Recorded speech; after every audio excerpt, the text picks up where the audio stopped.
Hola, buenas tardes. Soy Carla Segovia y hoy les voy a presentar un seminario titulado Normalización Internacional y Acreditación. Para los que no estéis muy familiarizados con el uso de los seminarios virtuales, os explico un poco la metodología que vamos a seguir.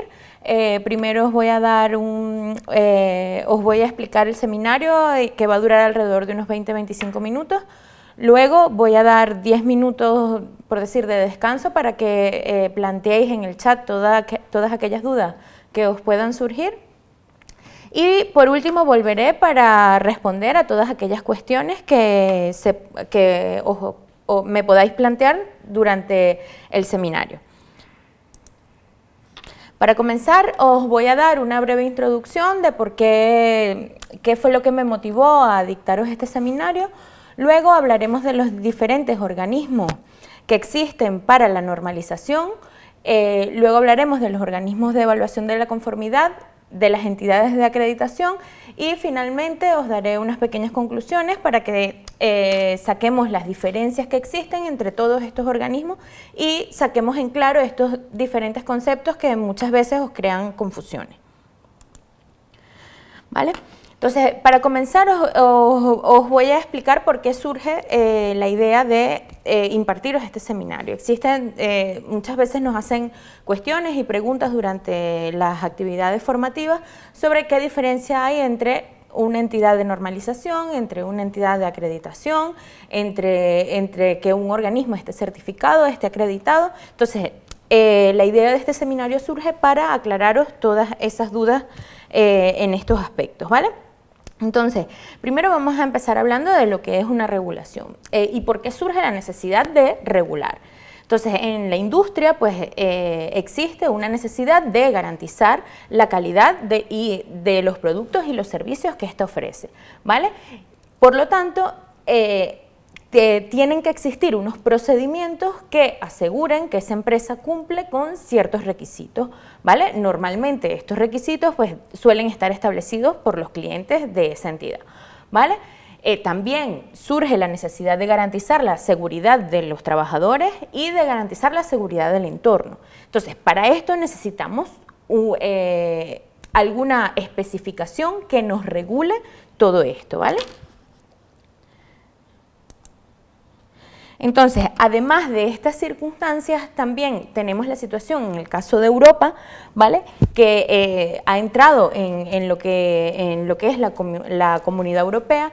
Entonces existe la necesidad de la constitución de un mercado común, que haya libre mercado entre diferentes países, ¿vale? Así como la necesidad de una transparencia tanto en productos como en actividades. Por lo tanto, existe una exigencia de unificar estos criterios, de estas regulaciones, y por lo tanto de normalizar o crear normas que nos regulen estos criterios, ¿vale? Y demostrar las competencias técnicas de cada una de las entidades implicadas. Entonces, por lo tanto, se crea esta necesidad de crear una regulación, ¿vale? Que se denominaría la regulación de la calidad y la seguridad industrial.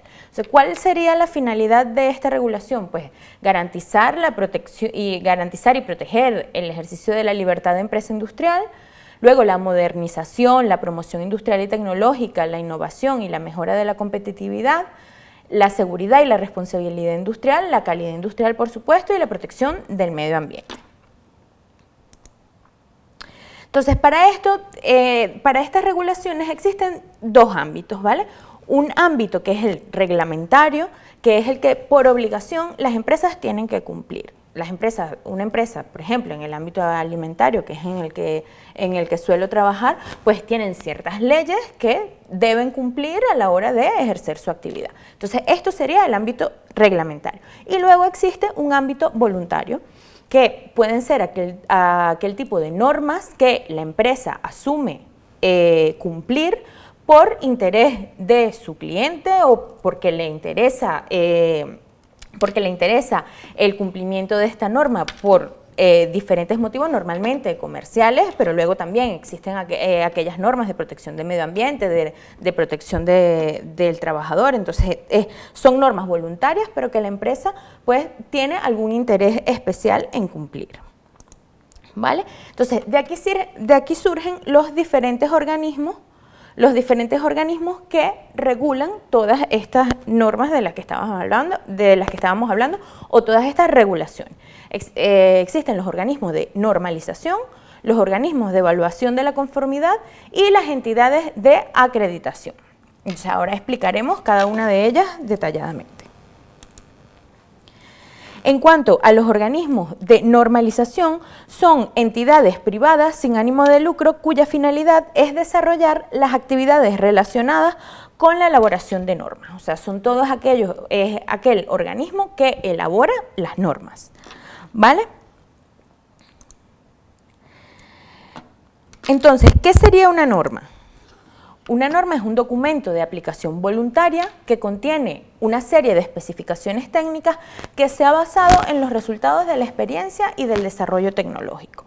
Normalmente, varias entidades se unen, discuten sobre sus experiencias y sobre sus desarrollos y desarrollan estas especificaciones técnicas que van a ser comunes para todas las entidades. Entonces, esto se definiría como una norma, esas especificaciones. En España, el único organismo reconocido para la publicación de normas es la Asociación Española de Normalización, o AENOR.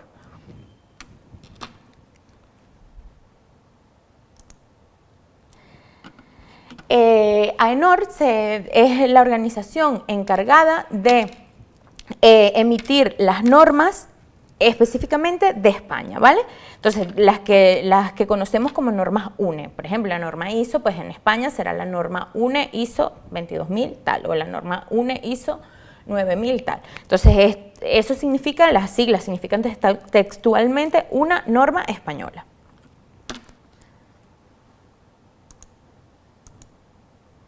¿Vale? Luego tenemos otros organismos de normalización que son a nivel internacional, ¿vale?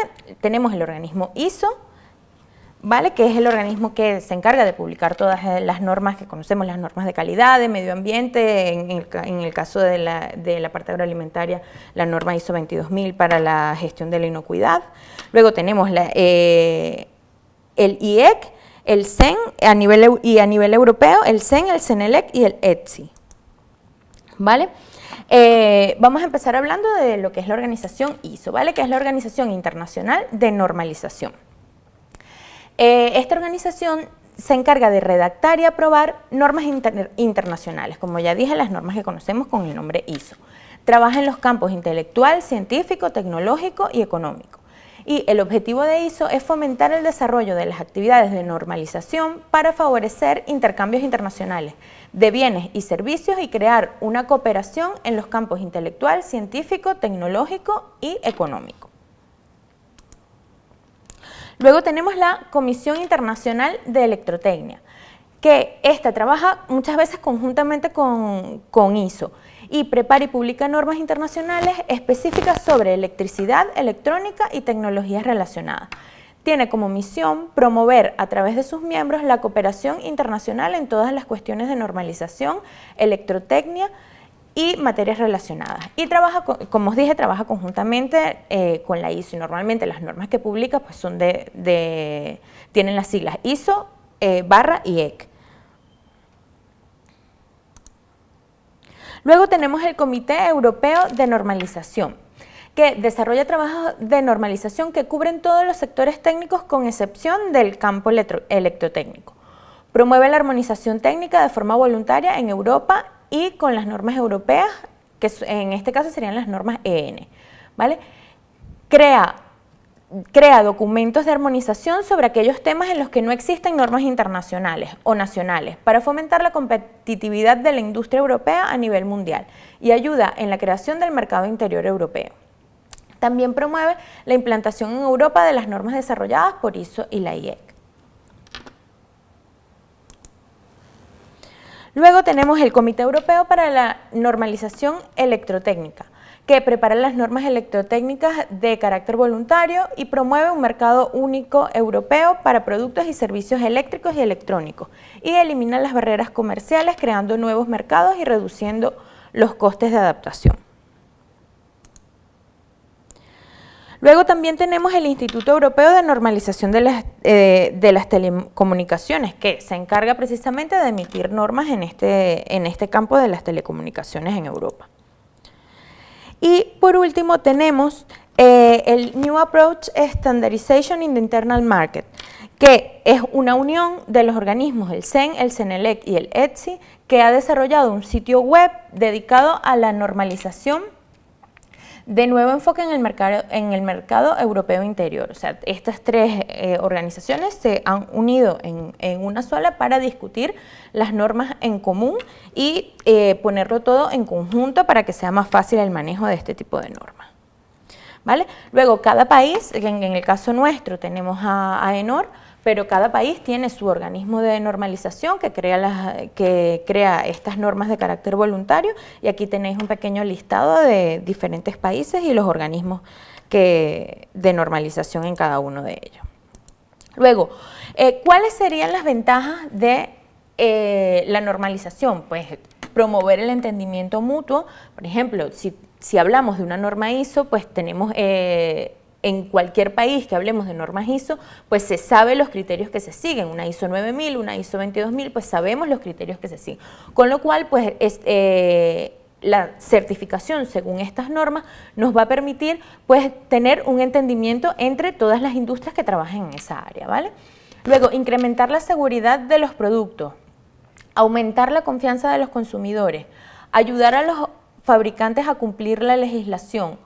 Muchas de estas normas ISO refieren, o sea, por ejemplo, para implantar una norma ISO 22000, pues dentro de las cláusulas de implantación de la norma ISO 22000 tengo la implantación de un plan APPCC, que a nivel europeo es un requisito legislativo, con lo cual ya la norma me está obligando también a cumplir una ley que ya de por sí debo cumplir.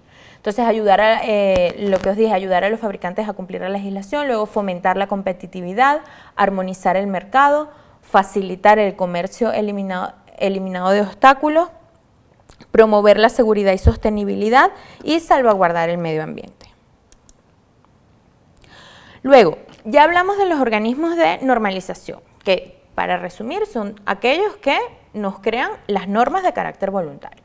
Entonces, una vez yo tengo una norma, hay un organismo que me tiene que certificar. Por ejemplo, si yo quiero implantar una ISO 9000, pues tiene que haber un organismo que garantice que esa empresa cumple con los requisitos de la norma ISO 9000. Entonces, en este caso nos encontramos con los organismos de evaluación de la conformidad, ¿vale? Que son aquellos organismos que certifican de alguna manera que una empresa, la que sea, cumple con unos requisitos de una norma específica o de una legislación específica, ya lo veremos. Entonces, dentro de estos organismos de evaluación de la conformidad, los más representativos son los laboratorios, los organismos de control, las entidades de certificación y los verificadores medioambientales. En cuanto a los laboratorios, se dividen en dos son los más comunes: los laboratorios de ensayo, donde yo realizo ensayos de cualquier tipo, ensayos de ADN, ensayos de detección del compuesto que sea, y los laboratorios de calibración, que son los que me garantizan que un instrumento tal está correctamente calibrado. Entonces, para que un laboratorio pueda emitir un certificado de conformidad, tiene que cumplir o estar certificado según la norma ISO 17025, ¿vale? Entonces, para que estos laboratorios puedan estar acreditados y puedan emitir esta certificación, deberán estar certificados según la norma ISO 17025. Luego tenemos los organismos de control. Los organismos de control tienen la particularidad que ellos deben verificar el cumplimiento de carácter obligatorio, y aquí no estamos hablando de normas voluntarias, sino que hablamos de cumplimientos de leyes, ¿vale? O regulaciones de carácter obligatorio, de las condiciones de seguridad de productos e instalaciones industriales establecidas por los reglamentos de seguridad industrial, mediante actividades de certificación, ensayo, inspección o auditoría. Estos organismos asisten a la administración en las labores de control y vigilancia de las actividades industriales y también evalúan la conformidad con los requisitos establecidos en los respectivos reglamentos, emitiendo, según los casos, el protocolo, acta o informe o certificado correspondiente. Luego, las entidades de certificación son entidades públicas o privadas con personalidad jurídica propia que se constituyen con la finalidad de establecer la conformidad solicitada con carácter voluntario. Aquí también estamos hablando de normativas con carácter voluntario, de una determinada empresa, producto, proceso, servicio o persona, a los requisitos definidos en unas normas o en unas especificaciones técnicas. Entonces, los tipos de certificaciones que se pueden tener es de producto, de sistemas de gestión de calidad, de sistemas de gestión medioambiental, de sistemas de seguridad de la información o de personas. Por daros un ejemplo, en el grupo Bureau Veritas tenemos diferentes ramas de trabajo, trabajamos con muchísimas ramas, como saben, es una empresa multinacional y somos entidades de certificación de muchos de los parámetros que aparecen aquí. O sea, somos una empresa capaz de emitir certificados de conformidad con cualquiera o de productos, de sistemas de gestión de calidad o de sistemas de gestión medioambiental. Luego, por último, tenemos los verificadores, que se pueden dividir en dos diferentes. Los verificadores medioambientales, que realizan las funciones relativas a la validación y verificación del sistema comunitario de gestión y auditoría ambiental establecidos en el reglamento EMAS. Y luego los verificadores del régimen de comercio de derechos de emisión de gases de efecto invernadero, que verifican el informe anual de emisiones de gases del efecto invernadero de acuerdo a los requisitos establecidos en la legislación. Entonces, hasta aquí tenemos los organismos de normalización, que son los que nos crean las normas. Luego tenemos los organismos de evaluación de la conformidad, que son los que certifican que una entidad, la que sea, cumple con esa normativa o esa legislación, pero claro, para que ese organismo sea capaz de emitir ese certificado y que ese certificado sea válido, tiene que estar acreditado, ¿vale? Entonces luego tenemos el concepto de acreditación y para esto existen entidades de acreditación. ¿Vale? Entonces, las entidades de acreditación, ¿qué es lo que hacen? Garantizan que las organizaciones acreditadas son competentes para realizar evaluaciones de conformidad. Entonces, cada uno de los organismos que hemos visto hasta ahora que pueden realizar evaluaciones de conformidad tienen que estar acreditados por la entidad correspondiente, ¿vale? Entonces, ¿qué sería la acreditación? Es el reconocimiento formal de la competencia técnica de una entidad para certificar, inspeccionar, auditar o verificar la calidad o de un laboratorio de ensayo o de calibración industrial. ¿Vale? Entonces aquí podemos ver claramente la diferencia entre estos dos términos, entre acreditación y certificación, que son los que más crean confusión. Sabemos que la acreditación es dar reconocimiento formal, una entidad da un reconocimiento formal de que un organismo es competente para llevar a cabo una tarea específica, y la certificación es simplemente declarar que un organismo de evaluación de conformidad declare públicamente que un producto, proceso, servicio o persona está conforme con unos requisitos establecidos, sea una norma, sea una legislación o los parámetros que establezcamos. ¿Vale? Entonces, la acreditación, ¿qué sería la acreditación? Sería el procedimiento mediante el cual una entidad autorizada reconoce formalmente que una organización es competente, como ya os dije, ¿vale?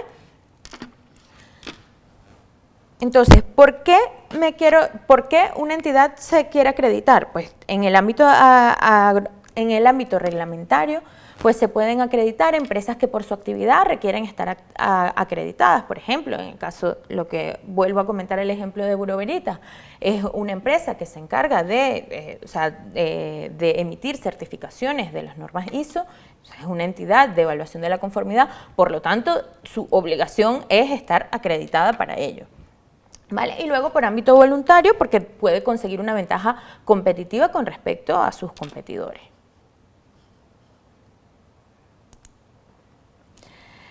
En España, la entidad que realiza las acreditaciones se llama ENAC y es la entidad encargada de acreditar organismos que realizan actividades de evaluación de la conformidad.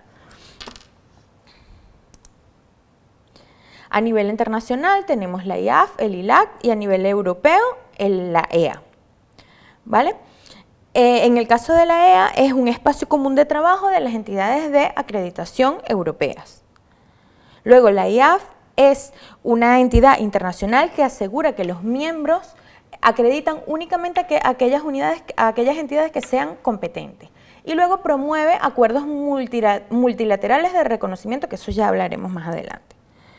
En el caso de la ILAC se encuentra integrada en la IAF, integra organismos de acreditación de laboratorios y organismos de acreditación de entidades de inspección de todo el mundo y promueve el reconocimiento internacional de los análisis y calibraciones realizados por miembros de esta asociación. Aquí también tenemos, os he puesto un resumen de las entidades de acreditación en otros países, pero simplemente quería que entendiéramos cuál es la finalidad de que existan estos organismos a nivel internacional. Y en realidad es que, por ejemplo, si yo tengo un laboratorio de calibración, por ejemplo, y mi laboratorio está acreditado por ENAC, ¿vale? Para emitir certificados en España, pero yo quiero trasladar mi actividad a otros países, pues sí, el acuerdo está firmado con otros países, si hay un acuerdo multilateral firmado con ENAC y otros países, ese certificado me sería válido también para realizar mis actividades en los países con los que esté firmado ese acuerdo, ¿vale? Entonces, ahí es donde tiene la importancia de la existencia de estos organismos internacionales y de los acuerdos multilaterales de reconocimiento. ¿Qué es lo que hacen? Que reconocen la equivalencia de las acreditaciones de las entidades de acreditación de los países miembros y por tanto de los organismos a quien ellas acrediten. O sea, lo que os explicaba, si yo tengo un laboratorio, mi laboratorio está acreditado por ENAC y ENAC ha firmado un acuerdo con los países, los que sean, en esos países, los que sean, pues yo también, mi laboratorio también va a tener validez como entidad de evaluación de la conformidad. Entonces, ¿cómo se hace esto? Pues estableciendo criterios comunes para las entidades de los distintos países y realizando auditorías cruzadas.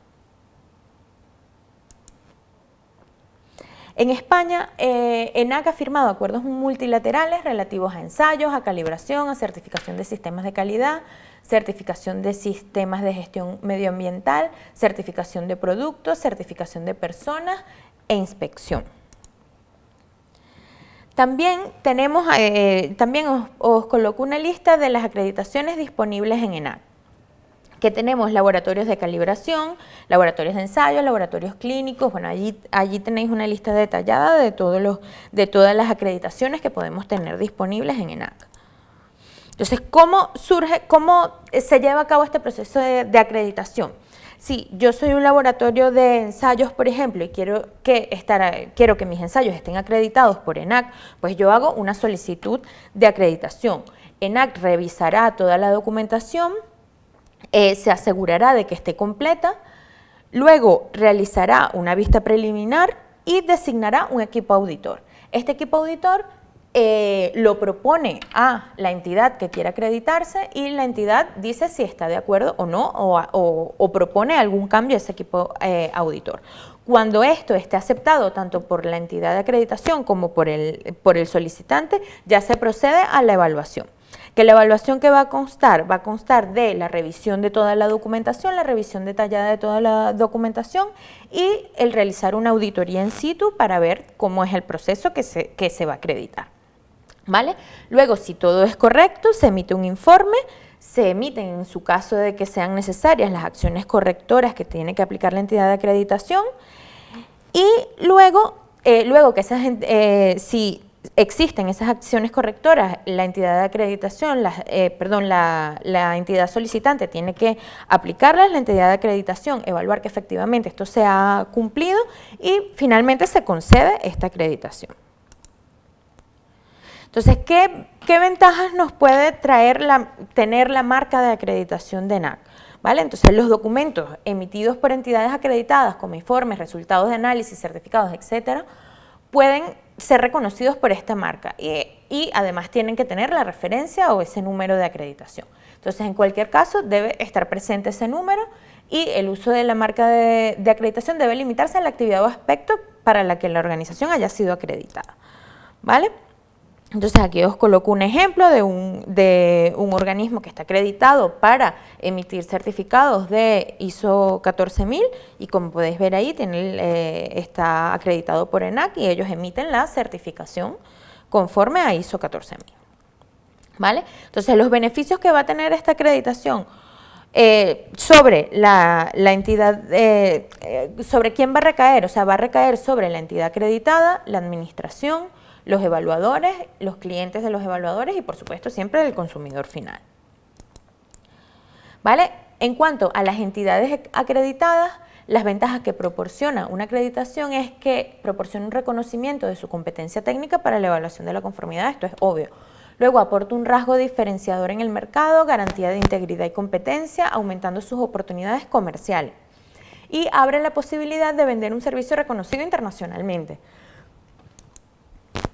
En cuanto a las ventajas que tiene para los clientes, pues posibilita la toma de decisiones basada en una información técnicamente fiable y homogénea, disminuyendo el riesgo de basar decisiones en una evaluación incorrecta, disminuye el riesgo de haber rechazado su producto por el comprador que no acepte evaluaciones no acreditadas y garantiza la aceptación internacional de los productos disminuyendo los costes que acarrearía una repetición de las evaluaciones.